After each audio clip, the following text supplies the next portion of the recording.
नमस्कार, मार्केट पंचनामा में आप सभी का स्वागत है। मैं हूं सुमित और वीकली एक्सपायरी का दिन, इनफैक्ट इवेंट फुल डे था आज, लेकिन भारतीय बाजारों ने रिएक्ट बिल्कुल उलट किया। आज बहुत ही सीमित दायरे में कामकाज एटलीस्ट दोपहर के 1 बजे के आसपास तक तो होता हुआ दिखाई पड़ा, लेकिन हाँ सेकेंड हाफ के बिल्कुल आखिरी हिस्से में बाजार में गिरावट थोड़ी गहराई, यानी 2 बजे 1:30 बजे की रेंज से कहीं बाजार में गिरावट थोड़ी और गहराती हुई दिखाई पड़ी और दिन के निचले स्तरों को मार्केट्स ने छुआ और क्लोजिंग भी बाजार ने रेड साइड पे ही आते हुए दिखाई पड़ी। थोड़ा सेल ऑफ यूरोपियन मार्केट से आया, थोड़ा मार्केट्स डाउ फ्यूचर्स दबाव में थे तो उसका भी एक इम्पैक्ट देखने को मिला और निफ्टी करीब 15,700 के नीचे भी एक समय पर फिसलता हुआ दिखाई पड़ा। जहां सुबह 16,000 की बातचीत हो रही थी, वहां 15,700 के नीचे मार्केट्स पहुंचते हुए दिखाई पड़े। एडवांस डिक्लाइन के रेशियो के लिहाज से 1:2 यानी कि 2 शेयर बिकवाली में, 1 शेयर में आज तेजी देखने को मिली। थोड़ी सी प्रॉफिट बुकिंग आज मेटल, बीएफएसआई, फार्मा स्पेस में थी।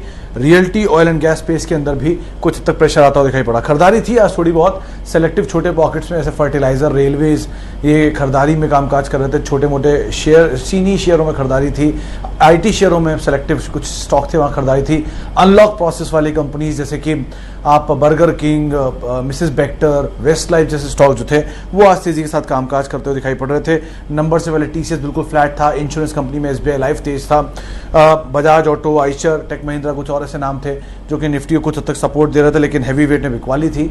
टाटा मोटर्स आज फिर दबाव के साथ कामकाज करता हुआ दिखाई पड़ रहा था। थोड़ी बहुत बाइंग आज कोफोर्ज और आईजीएल के अंदर भी देखने को मिली। आईजीएल में जो खबर थी उसका एक इम्पैक्ट था, कोफोर्ज नंबर से ठीक पहले आईटी स्पेस में कोफोर्ज और एलएनटी टेक के अंदर कुछ खरीदारी देखने को मिली। तो ओवरऑल मूड माहौल अभी भी जो अंडरलाइंग है मार्केट्स का वो तेजी की तरफ ही दिखाई पड़ रहा है, लेकिन आज के सत्र के लिए एटलीस्ट वीकली एक्सपायरी है तो ये मान के चले कि थोड़ा बहुत आज प्रेशर जरूर मार्केट के अंदर बनता हुआ दिखाई पड़ा। हेलो दोस्तों, अगर आप अपना पैसा शेयर मार्केट में इन्वेस्ट करके लाखों रुपए कमाना चाहते हैं तो आज ही आप स्टॉक के साथ जुड़कर अपना डीमैट अकाउंट आप बिल्कुल फ्री में ओपन कर सकते हैं, जहां पर आपका ब्रोकरेज चार्जेस बिल्कुल ना के बराबर लगता है। ब्रोकरेज लगता है तो सिर्फ इंट्राडे ट्रेड में, वह भी सिर्फ 20 रुपये। तो आज ही आप स्टॉक के साथ में जुड़ सकते हैं, लिंक डिस्क्रिप्शन में है, क्लिक करें और अकाउंट ओपन कराएं। चलिए अब शुरुआत करते हैं कुछ सवाल जवाब के सिलसिले की। और पहला सवाल, ईआईडी पैरी क्या किया जाए? विमल साहब, ईआईडी पैरी कंपनी क्लास है, मतलब शुगर स्पेस में अगर कोई सेफ बेट है तो ईआईडी पैरी ही है। मुर्गप्पा ग्रुप की कंपनी है, स्ट्रॉन्ग कैपेसिटी है, बहुत पुरानी हिस्ट्री, और ना केवल ये कंपनी शुगर के अंदर है, डिस्टिलरी बिजनेस के अंदर है, एथेनॉल बिजनेस के अंदर है, स्पिरिट बिजनेस के अंदर है। पैरीवेयर के नाम से इनके आप टाइल्स और बाकी जो वॉशरूम हार्डवेयर है वो प्रोवाइड कराती है। अगर आपने कभी बचपन में कॉफ़ी बाइट खाई हो तो वो भी इनके कन्फेक्शनरी बिजनेस के अंदर ही आती है। तो ऐसे बहुत सारे बिजनेस हैं, आप इस तरह की कंपनी को अवॉइड नहीं करेंगे, आप इसे पोर्टफोलियो का हिस्सा बना के रखिए, आराम से होल्ड करिए, नीचे मिले तो आप ज़रूर खरीदारी करिए। बढ़िया कंपनी है, थोड़ा साइकिल के साथ चल गया लेकिन नीचे आएगा तो आप आराम से इसमें खरीदारी कर सकते हैं। Mrs Bector long term, Sharma साहब बर्गर किंग पे मैं पहले ही बोला है कि बेक्टर से ज़्यादा बेटर आप बर्गर किंग पे बेट कर सकते हैं। 2 वजह है। मिसेस बेक्टर ब्रेड्स और बाकी प्रोडक्ट्स प्रोवाइड कराती, क्रीमिका के नाम से आपको बिस्किट्स और ऑल मिलेंगे इसके, दिल्ली एनसीआर में ज़्यादा प्रचलित है ये। प्लस ये जितने बड़े प्लेयर्स हैं जिनको जैसे केएफसी और मैकडोनल्ड्स जैसे बड़े प्लेयर्स हैं, इनको बन्स ब्रेड्स प्रोवाइड कराती है। On the contrary burger king सामने आपके खड़ा है बिल्कुल वो प्रोडक्ट लेके जिसका इंटरमीडियरी ये प्रोवाइड करा रहे हैं।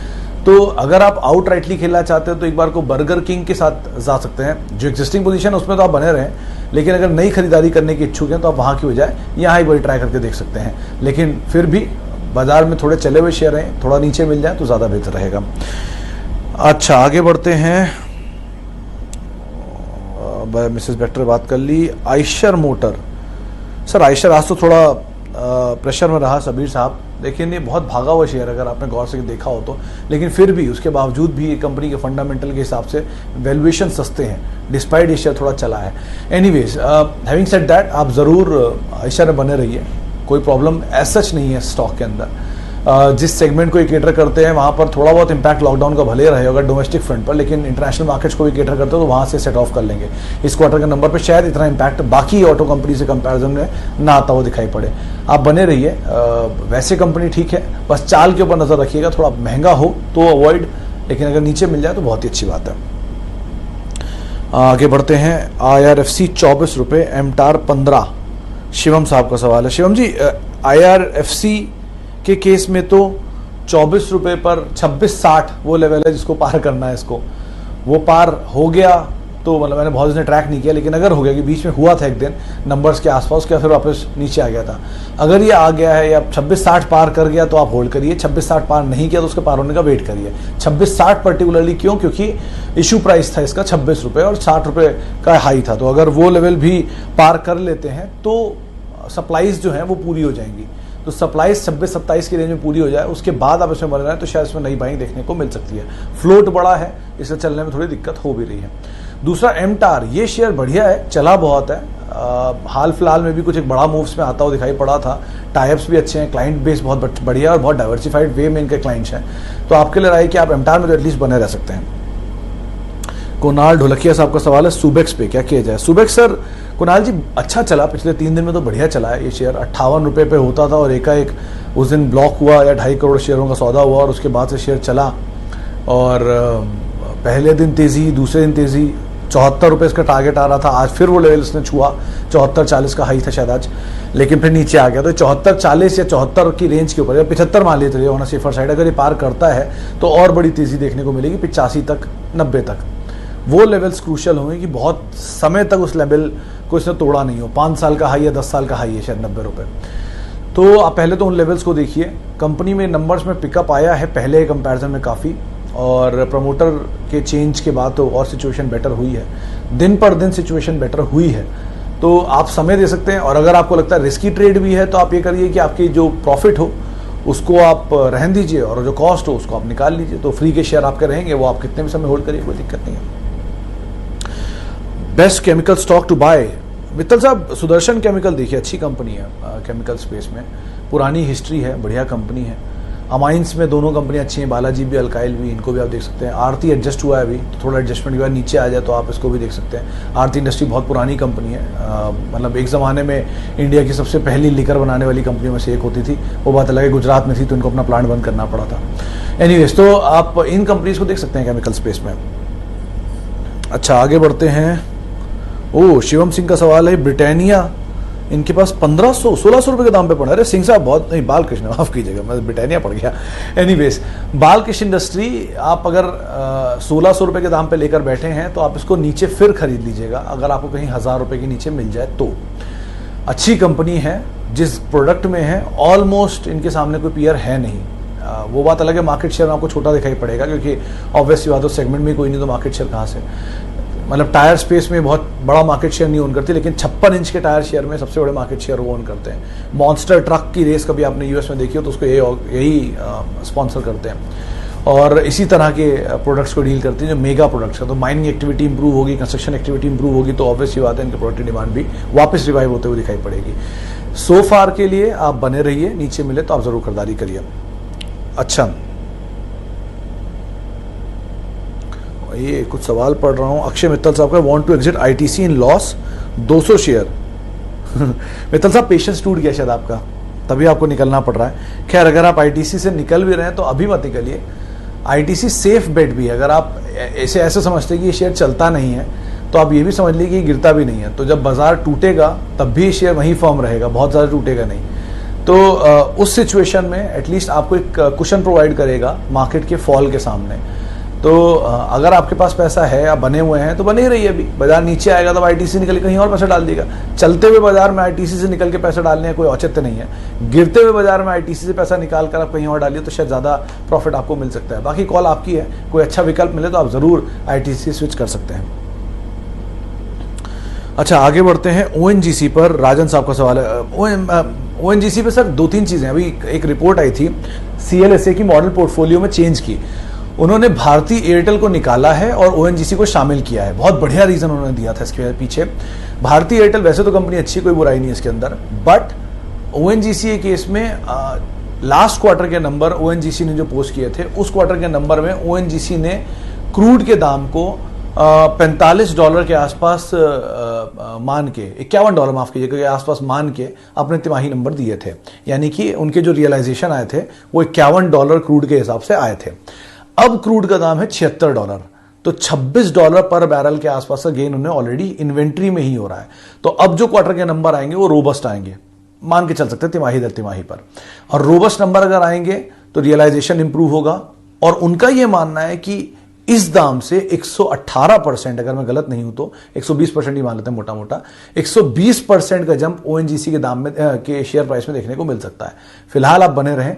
सीएलएसए का इतना कन्विक्शन है 100% का, 50 तो मिलेगा ही, वही बहुत है, आप उसके हिसाब से इसमें बने रह सकते हैं। अच्छा, टाटा मोटर 1500 शेयर 120 रुपए के दाम पे। अरे प्रणव साहब, बढ़िया दाम पर आपकी खरीदारी, क्या आपको सोचने की जरूरत है? आपको ये चिप वाली खबर पे इतना कोई घबराने की जरूरत नहीं है। 120 से डबल आपका दाम है। वर्स्ट केस सिनेरियो में अगर टाटा मोटर यहाँ से हाफ भी हो जाएगा तो भी आपका दाम नहीं आएगा, तो आप एटलीस्ट बने रहें। आपको क्या दिक्कत है? दोबारा अगर इस दाम पे मिल जाए तो फिर खरीदारी करिएगा और बने रहिए, कोई इशू नहीं है। टाटा मोटर बात हो गई। रिलायंस इंफ्रा, अरे राकेश जी, रिलायंस इंफ्रा के केस में एक चीज़ इंपॉर्टेंट है कि इनकी कुछ प्रोजेक्ट्स को इन्हें कैश मिल रहा है, यानी कि जो पेमेंट जा चुके होते हैं वहाँ से वापस पेमेंट आता हुआ दिखता है। तो वैसे तो ये खबर अच्छी होती है, लास्ट क्वार्टर के नंबर ठीक थे, कुछ ऑर्डर मिलने की खबरें भी आनी शुरू हो गई हैं, सिचुएशन इंप्रूव हो रही है। वो बात अलग है, चला बहुत और चलने वाला अब उतर भी रहा है। थोड़ा घबराए नहीं, बने रह सकते हैं। कुछ जानकार तो ये मान रहे हैं कि शेयर में तेज़ी आ सकती है आगे भी, तो आप भी एटलीस्ट अभी कुछ टाइम नंबर्स देखते रहिए। Quarter by quarter number improve हो रहे हैं तो बने रहने में कोई बुराई नहीं है स्टॉक के अंदर। नव भारत वेंचर 102,000 शेयर, 1 साल का टारगेट। अविनाश साहब, थोड़ा चला हुआ शेयर नहीं है? 50 रुपये का शेयर 120 रुपये आज पहुंच गया और अब आप इसमें टाइम फ्रेम ले रहे हैं। खैर, कंपनी तो ठीक है, कंपनी में बुराई नहीं है सच, अच्छे वैल्यू भी फिलहाल बाजार के लेवल पे देखने को मिल रही है। आप समय तो यहाँ दे सकते हैं। हैविंग सेड दैट, फिर भी आप नंबर्स को ज़रा ध्यान में रखते रहिएगा, क्वार्टर बाय क्वार्टर नंबर्स को रिव्यू करते रहिएगा। इस क्वार्टर को भले आप छोड़ भी दिए Q1 को, क्योंकि हर कंपनी के Q1 के नंबर अभी डीले दिखेंगे, YOY बेसिस पे अच्छे दिखेंगे, सीक्वेंशियल बेसिस पे डीले दिखेंगे, तो आप नंबर्स देख कर फिर कॉल लीजिएगा। अच्छा, नव भारत वेंचर बातचीत हो गई। IRCTC, अरे रुमित साहब, आज तो शानदार तेज़ी थी IRCTC में एक टाइम पर। ऑब्वियसली बात है, नए पोर्टफोलियो में बदलाव है, नए मंत्री आए हैं, तो बहुत सारे फेरबदल होते हैं स्पेस में। तो आज पूरा रेलवे स्पेस ही बज़ कर रहा था, तो IRCTC भी उसी के साथ ही चल रहा था। अच्छी तेज़ी वहाँ पर भी देखने को मिल रही थी। चंदन तापड़िया से हमारी बात हो रही थी, उन्होंने 2300-2500 के टारगेट्स यहाँ पे दिए हैं IRCTC के लिए। आप बने रहिए, फिलहाल तो अच्छे मूड माहौल में है, सब बढ़िया चल रहा है, तो चलने दीजिए जब तक चल रहा है। सिचुएशन जब बिगड़ेगी तब की तब देखी जाएगी। सिचुएशन अनलॉक की हो रही है, ट्रेन चल रही हैं, केटरिंग चलेगी, पानी बिकेगा, टिकटिंग होगी, तो वैसे नंबर पिकअप कर जाएंगे। तो इसलिए अभी तो आप बने रहें, वो ज़्यादा बेहतर रहेगा। अच्छा, BSC 891 रुपये। राहुल गुप्ता साहब, बढ़िया शेयर लिया है, पेशेंस भी आपने अच्छा दिया है, आप बने रहें। अभी तो कोई स्टॉक के अंदर दिक्कत नहीं है, पेशेंस रखिएगा और समय दीजिएगा। बड़े इन्वेस्टर ट्रेडेड, और हम, आप और दुनिया में, मतलब सब लोग इतने बाजार में ब्रोकर, मतलब इतने बाजार में इन्वेस्टर बढ़ रहे हैं। आप ऐसे देखिए ना, हर महीने 14-14, 15-15 लाख एडिशन तो सिर्फ एंजल दिखा रहा है। तो अगर इस तरह के एडिशन हो रहे हैं तो BSC के पास ही रेवेन्यू जाएगा ना, इनका NSE के पास ही रेवेन्यू जाएगा। आधा भी जाता है तो भी बहुत बड़ी बात है। तो बने रहिए, अभी तो रेवेन्यू स्ट्रीम ठीक दिख रही है और वैसे भी कंपनी अच्छी है, कैश रिच कंपनी है, डिविडेंड पेइंग अच्छा है, बने रह सकते हैं आप इसके अंदर। HFCL, कुणाल साहब, थोड़ा सा अवॉइड करके चलिए, रादर कॉशियसली ऑप्टिमिस्टिक व्यू, जिसकी कल भी मैंने बात की थी, परसों भी की थी, वो आप मेंटेन करिएगा इसके साथ। इसकी पुरानी हिस्ट्री तो अच्छी नहीं है, 2550 का हाई और आज आपके सामने शेयर 155, 70, 90 रुपये की रेंज में ट्रेड कर रहा है। बेटर यही है कि आप थोड़ा कॉशियसली ऑप्टिमिस्टिक व्यू रखिए, ऑप्टिमिस्टिक रखिए, लेकिन कॉशियस रहिएगा, ये कभी भी फेरबदल कर देता अपनी चाल में, और उसी हिसाब से आप कॉल ले सकते हैं। लॉन्ग टर्म के लिए राकेश साहब, एक IRCTC ही सिर्फ ऐसा रेलवे का शेयर है जो थोड़ा दमदार दिखता है कारोबार के हिसाब से। एक IRFC ठीक है, लेकिन भागा और फिर बोनस भी शायद उसमें आ गया, और इरकॉन में भी इस तरह की सिचुएशन है। इरकॉन में शायद बोनस आया, IRFC में नहीं आया, लेकिन खैर दोनों ही शेयरों में मूव अच्छा आ चुका है, लेकिन IRCTC फिर भी प्रोमिनेंट है। आप इसके नंबर्स को ध्यान में रखिएगा और इन्हीं में ही, इसी में कॉल ले सकते हैं तेज़ी की तरफ, क्योंकि कारोबार बढ़िया है इनका और मोनोपोली है सो फार तो। बट OFS सबसे बड़ा ट्रबल है कि मेजरली सरकारी कंपनियां सारी, और किसी में भी OFS आता है तो इक्विटी फ्लोट बढ़ेगा जो कि शेयर को नीचे दबा देगा वापस। तो ज़रा ध्यान से ट्रेड करिएगा इसमें। टाटा मोटर पे हम बातचीत कर चुके हैं, रेलवे पे बातचीत हो चुकी है। RIL, विनायक साहब, पोर्टफोलियो स्टॉक, लेकिन टाइम लेगा। कल के लिए तो इनफैक्ट ये भी बोला जा रहा है कि क्योंकि TCS के नंबर्स अवेटेड हैं और TCS के नंबर अगर कमज़ोर आ जाते हैं तो TCS को लोग शॉर्ट करेंगे और रिलायंस को लोग लॉक करेंगे, ऐसा कुछ माना जा रहा है बाजार में।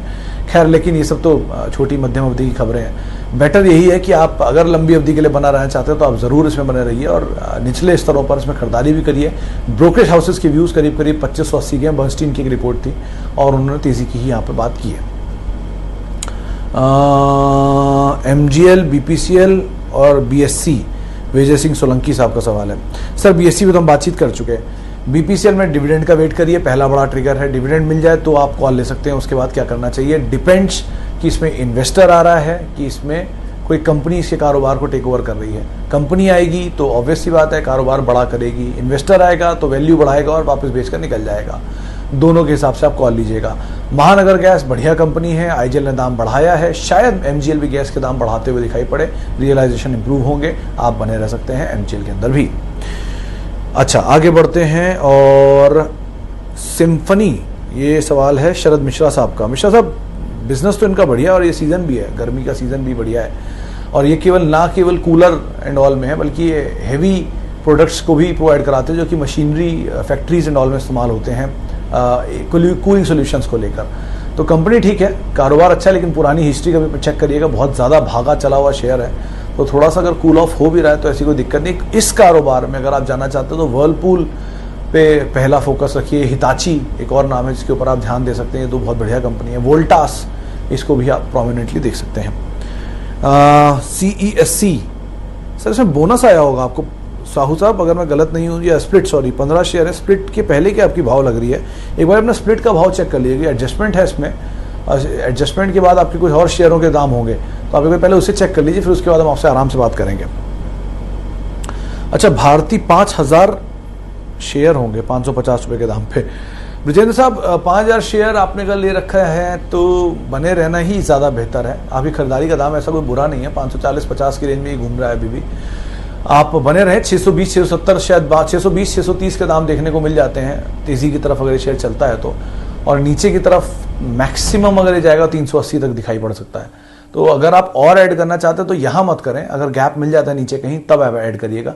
रेंज में ही प्ले करिए, क्योंकि लॉन्ग टर्म के हिसाब से फिलहाल तो इसी रेंज को ही यूज़ करता ही है। आगे के लिए चाल कैसे बनती है वो एक बार वो रेंज टूटेगी तब ज़्यादा कहना पॉसिबल हो पाएगा। चलिए, एक आखिरी सवाल और ले लेते हैं। कोटक महिंद्रा बैंक पर बात कर लेते हैं। कोटक महिंद्रा बैंक, अनिल काले साहब का सवाल है। सर, कोटक में कल कुछ ब्रोकर्स ग्रुप में बातचीत हो रही थी तेज़ी को लेकर। वो मान तो रहे थे कि इसमें कुछ ब्रेकआउट आया है, तेज़ी बन रही है, बट आज बाजार में विपरीत चाल आ गई, बैंकिंग में तो थोड़ा सा नीचे आ गया। लेकिन आज एक्सपायरी है तो एक्सेप्शनल रख के आप चल सकते हैं। कल तक का दिन या परसों तक का दिन और देख लिए मीडियम टर्म के लिए। लेकिन बैंक फंडामेंटली तो ऑब्वियसली बात है, कोई बुराई है नहीं, और जैसे जैसे एक्सपैंड कर रही है, इनकी सब्सिडरीज भी एक्सपैंड कर रही हैं, सिक्योरिटीज़ हुआ या बाकी कारोबार हुआ, तो बने रहना ज़्यादा एडवाइसेबल होगा। लॉन्ग टर्म के लिए तो ऑब्वियस ही बात है, लेकिन शॉर्ट टर्म के लिए भी, मीडियम टर्म के लिए भी एटलीस्ट आप बने रह सकते हैं, कोई दिक्कत नहीं है। चलिए, फिलहाल अब इतने ही सवालों को मैं शामिल करूंगा। माफ़ी उन सभी लोगों से जिनसे आज हम बातचीत नहीं कर पाए। बहुत बहुत शुक्रिया उन सभी लोगों का जिन्होंने आज हमसे सवाल पूछा और हमारे इस कार्यक्रम का हिस्सा बने।